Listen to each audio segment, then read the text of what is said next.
Hey class, fellow BRE101 students. I'm here to talk to you today about the chapter 5 in the California Real Estate Practice book. The heading for this chapter was finding the right buyer, and I feel like it's more finding the right buyer for the specific houses that you're looking at, which is great. It's like we're a matchmaker. We're finding there's always going to be a right buyer for a right house, and we're finding which house is right for that buyer, kind of like speed dating. We're going to see 3 houses today. You're going to tell me who you like and who you want to live with forever. So, there was different things that were talked about in this chapter, and one of the first things that really caught my attention was the ADU. California just streamlined the process to try to help combat some of this housing shortage that we have. So they made it easier for you to add an ADU to your property, which is an additional dwelling unit. For a single family residence property, you're allowed to have one, and it can be 1,200 square feet or half of the primary residence square footage. So if your house is 1,400 square feet, your ADU can be 700 square feet. If your house is 3,000 square feet, it can only be 1,200. So whichever's less, but no more than 12. These can be great for a mother-in-law or an adult child who just won't leave your house, but they want their own freedom. You can start charging them rent and they can have their own place, kind of like the basement, but now like with its own kitchen and laundry.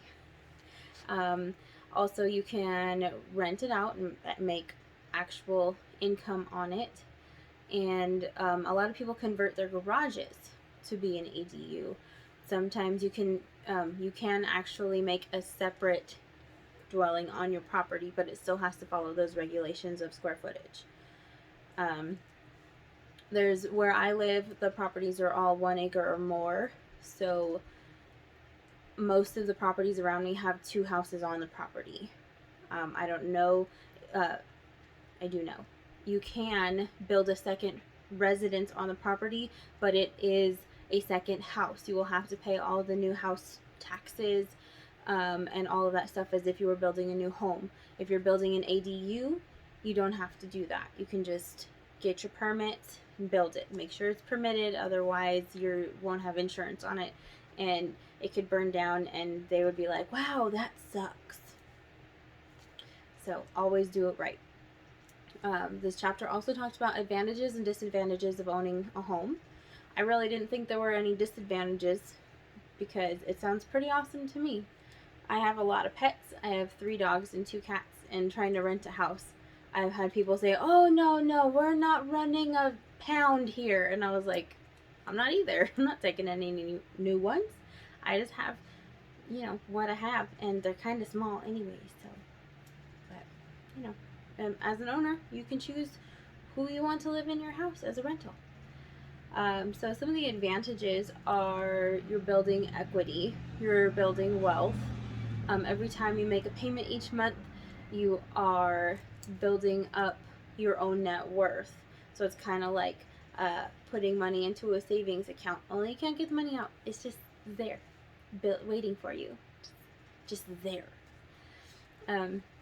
You have freedom if you own the house. You have freedom to paint the walls whenever you want, rip out the carpet, get new animals. You could bring home a baby goat on a whim, and no one's going to say that you have to pay an extra pet deposit. You can also make a cash flow with some rent. Like you can either rent out your whole property and bring in a cash flow, or you can have an ADU that you rent out to help just subsidize your mortgage payment. And it's pretty cool. You can end up having a mortgage payment of like $300, or even paying your whole mortgage, depending on how nice your ADU is and how low your mortgage payment is. Some of the disadvantages are the maintenance and upkeep is on you now. If your toilet goes out at 2 o'clock in the morning, you, the homeowner, get to deal with it. You get to fix it. Uh, More like you get to shut off the water and pray it stops. Because at 2 in the morning, you can't go to Home Depot and get a new toilet. And then those maintenance and upkeep things, if you don't keep up on them, if you don't put the new roof on and your house starts leaking and it damages the house, you lose the equity as the homeowner. So the loss of equity, that's on you as a homeowner. So that's a disadvantage. But if you keep up on it, then your market value should still keep going up. You can't move as easily if you own it, because if you rent, you just like, oh, 30 days, here's my notice, bye. But if you own it, you're gonna have to either rent it out, find a renter, or a property management company, and if you sell it, you're gonna have to wait the 90 days, 3 months. So it's just a little slower, but you get your money back out of it, so that's a bonus. Your money won't be liquid. You might have a liquidity issue, because yes, you're building your net worth and your equity in your home, but you can't just like run to the bank and pull money out. You would have to refinance or sell the house, and it takes a little bit longer.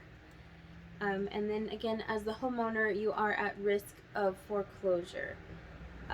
Even renting, your home is at risk of foreclosure, and you would still have to get out, but it's not you that is damaging. It's not your credit that it's damaging. It's the owner. So, but you as the owner, you're at risk of foreclosure. And the last thing that the book talked about was closing techniques. It was only 2 paragraphs, so it didn't go into a ton of detail. But one thing that I thought was interesting was that introverts or shy people, they're really waiting for you to ask those closing questions. So if you don't say, like, can we write you an offer today? If you don't say, are you interested in buying? How much are you going to put down? If you don't get in there and ask those questions, they're not going to come out with it, because they're trusting you, or they're trusting the salesperson to come out and ask those questions and guide them through the process of the sale. So you shouldn't feel like you're being pushy, because you're just moving the sale along, you're guiding your process along. It's how it should be. And a lot of introverts are waiting for you to ask that. And another thing that I thought was quite interesting to mention, just good to mention, is that if a salesperson says, okay, well, I'll follow up with you on Friday, I'll give you a call and we'll see where you're at, make sure you call. Because an introvert, they might be wanting to continue and go with the sale, but they're not going to pick up the phone and call you. So if you don't call, you're going to miss out on that sale. And they might, even if they really want it, if they're really shy, they're not picking up that phone to call you. So you calling them, just be like, hey, checking in, how you doing? Did you want to write up an offer today? Did you really like that house? Did you want to look at some more? Will really take a load off of them and make them feel more comfortable. And it also mentioned that any argument that they may bring, you should have a rebuttal ready for anything. And I thought another way to look at that is any concerns that they bring up. Even if they say, nope, I don't like this house, that door's the wrong color. You say, well, it'd be real easy to paint. Paint's the cheapest thing to fix anything, and I know a good painter. Just get some kind of rebuttal, or as I would say, their concern, and you're just answering their concern and relieving that stress for them. So it's not like you're arguing with them, you're not being pushy, just want to help. This chapter had a lot of great stuff in it, and it kind of made me think, like, if you're a home sales person and you're looking for the buyers, you're kind of like a matchmaker for houses, because there's always going to be that right buyer for the right house. You're just finding which one they want to spend their life with. So you're taking them on like a little speed dating journey. We're going to see 3 houses today. You're going to tell me what you like, what you didn't like, and who you want to spend forever with. So I know it's a weird reference, but that's what I thought of. You're going to find them, they're a perfect match, and they're going to love it. Well, thanks for joining me today. If you haven't read chapter 5, go do it. It's really fun. And I will see you guys later. Bye.